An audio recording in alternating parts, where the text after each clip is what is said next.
Good morning. Boy, that made me want to go back to school. I am thrilled to share with you today some of the best practices I've learned to give you ROI from your AI, from my 30 years in this industry, from my 5 years as a Gartner Research Vice President, and from the last 6 years working at ThoughtSpot, the agentic analytics platform. And I'll dare say that it's an absolute privilege to work with our top 20 customers on their data and AI strategy, that really they are, I would say, at the higher end of the maturity curve that Paul and John have shared with you. So I'll start by asking you a question. How many of you saw this headline floating around social media last month? Raise your hand. Keep your hand up if you felt absolute euphoria about this bad news, like, thank God everyone else is failing, it's not just me. Who felt that euphoria? None of you? A few of you, thank goodness, right? How many of you said, I don't believe that headline? Yes, because you all subscribe to GAI Insights newsletter that warned you, look past the headline. I actually call the headline in Fortune clickbait because they left out a lot of details, like it was failed to realize revenue generation, even though there are cost efficiencies for generative AI. If you read the full survey from Nanda, so we can debate the fact base used in any survey, always look critically, what is the fact base? But there were some important insights in this. First off, that shadow IT has shifted to shadow AI. If a business unit deploys generative AI, they're not necessarily calculating the ROI and reporting it to the executive team. They're just living the value. The other important insight that buy versus build, buy an AI solution is proving more valuable, faster time to value. And experimentation, it's okay. We're all learning. This is like day one of the dial-up days of the internet. The pace of innovation is incredible. Experimentation is not a failure if you learn from it and if you time box it. It's the endless experimentation that is a problem. The other thing that I know from Gartner's annual CDO survey is that CDAOs, CDAIOs, whatever the title is, they're not good at articulating the value from data and analytics and AI investments. They've grown up through IT. They think of themselves as least cost to support. So for those of you that have this role or work with these people, it's about honing the skill, the why. Why are we deploying AI? Why are we using our data? What is the return on investment? So another survey stat. Google just released this survey, over 3,000 respondents. 88% are winning here, are achieving ROI. How many of you like this survey stat more than the other? Yeah, you're not gonna cherry pick. Nobody would cherry pick. Some of you might use this number when you want to go get funding for your project, and then you'll use the other number when you're running late, right? Nobody's gonna do that. But I think it is inspiring just to see the breadth of the range of value statements. So I wanna share with you 5 best practices to ensure a greater chance of positive ROI. The first is pick the right use case. We are not short of ideas, we are long for ideas. And I look at this quadrant, this 2 by 2, and I'm gonna give you a third element here, the size of the bubble. So on the y-axis, you have the value. What is the likelihood it will improve revenues or reduce your costs? The x-axis, what does your data look like? Is your data ready enough? Or is it fragmented, siloed, dirty? Everyone has that, but can you hone in on one use case where it's also not PII data as your first experiment, which might be high value, but also definitely increases the risk? the size of the bubble, overlay the cultural readiness, the hunger for change. Because humans, we are resistant to change. And some business units will say, it's good enough. We've always done it this way. So if you look at, then, instead of starting with the highest value use case, I'm going to start with A. The cultural readiness is there. The data is clean.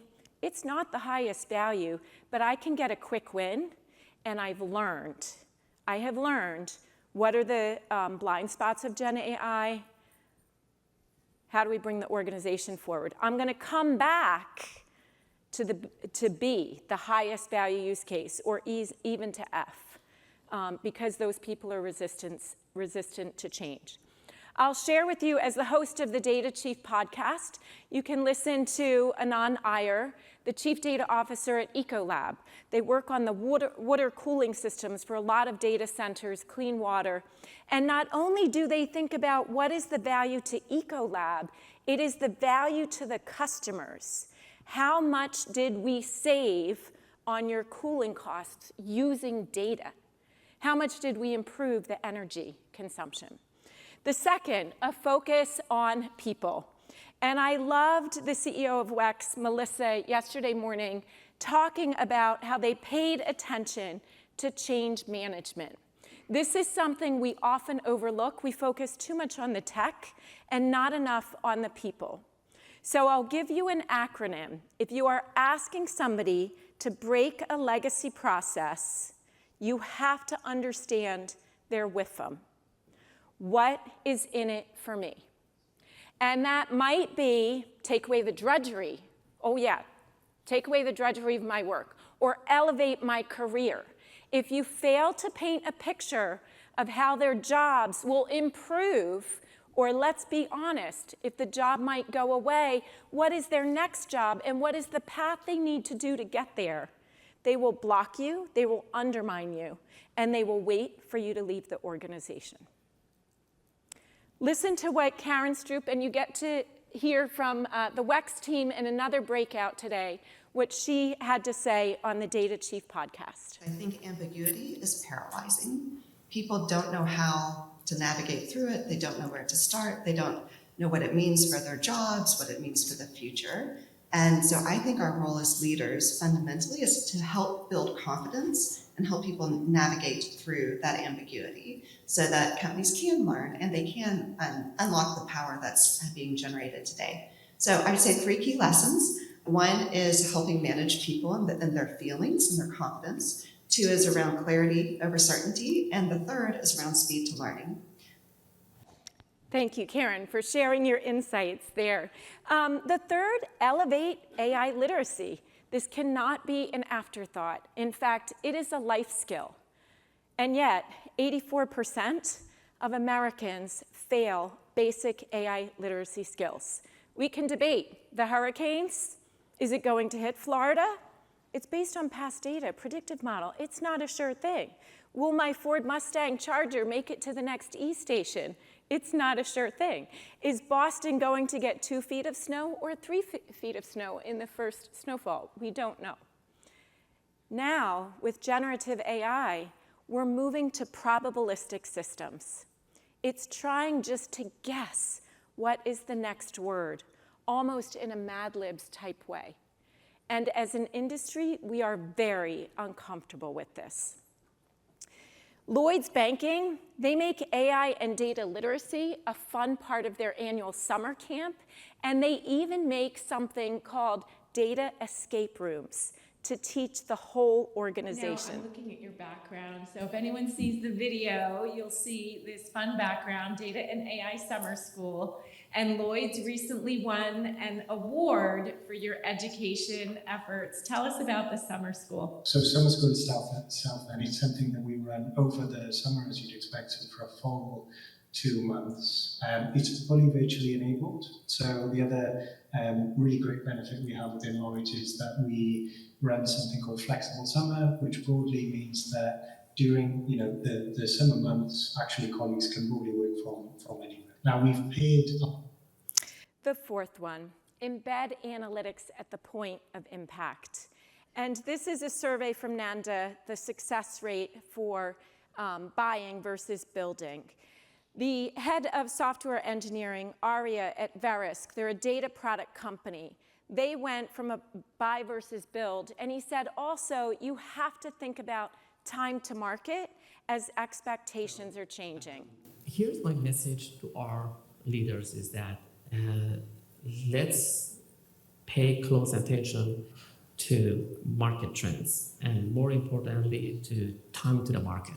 We are right now witnessing that very rapidly the user experience and expectation from the clients and customers is being evolving and changing very quickly. They right now seems like moving on from the traditional searching, playing with the filters on products to narrow, to find the data. Right now, their expectation turns to be, they'll like to just type their question in their mind and get the answer instantly. So that's the world now we are living today. And for doing that, and then if you are operating like an organization at our scales, you need help. That's again, coming back to the mission that we have. And this is not all about having the AI-powered product into the market. But the main question here is that when do you want to have that AI-powered product and hand it over to your customer? Do you want to have it in the next 3-4 months, or do you want to have it in the next 12 months? Well, and I think about how they're a data company, so they have an external data product, but I think about organizations like Sephora or Dell, where they also have a portal for their suppliers to also get these data insights. This last one, I want everyone here, because you're in a position of power, to prioritize AI ethics before you start designing and building. And think about how do you want AI to shape humanity. And I love that in this morning's Women in Analytics breakfast, somebody stood up and said, are we going to make the same mistakes that we made with social media and wait to see the consequences? Our industry already has several suicides and now a murder credited to ChatGPT. And this is Mr. Solberg. He had mental health issues, but he started to believe that his mother was setting out to poison him. And for months, he had conversations with ChatGPT. We know that LLM-induced psychosis is real. I want you to compare, though, so the Wall Street Journal shared just some of the prompts that came out leading up to his suicide and the murder of his mother. And on the left-hand side, you have the answers from ChatGPT that reinforced his fears. On the right-hand side, you have an answer from Claude. They're sonnet models that typically score much higher on AI bias and safety benchmarks.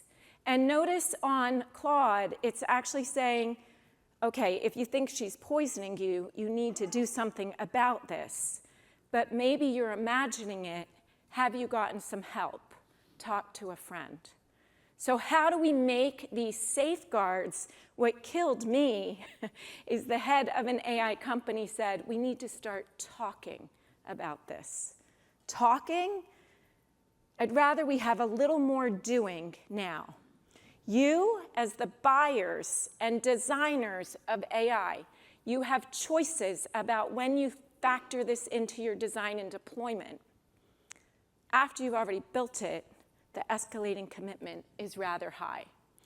If you're hoping regulation will figure this out, regulation moves too slowly. I find it interesting that Italy just last week passed some legislation that children under the age of 14 have time limits for using these chatbots. So I would say collaborate with your stakeholders, including external stakeholders earlier. I want you to be more like Amy Smith, the head of data for the Met Police, who has dedicated her career to using data and AI to reduce harms against young women. Also, for fun things like how many police officers should they have at the Taylor Swift concert.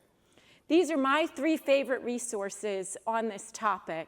I think if you follow these best practices, you'll be the AI superhero in your story. I thank you. I encourage you to listen to the Data Chief for more inspiring stories.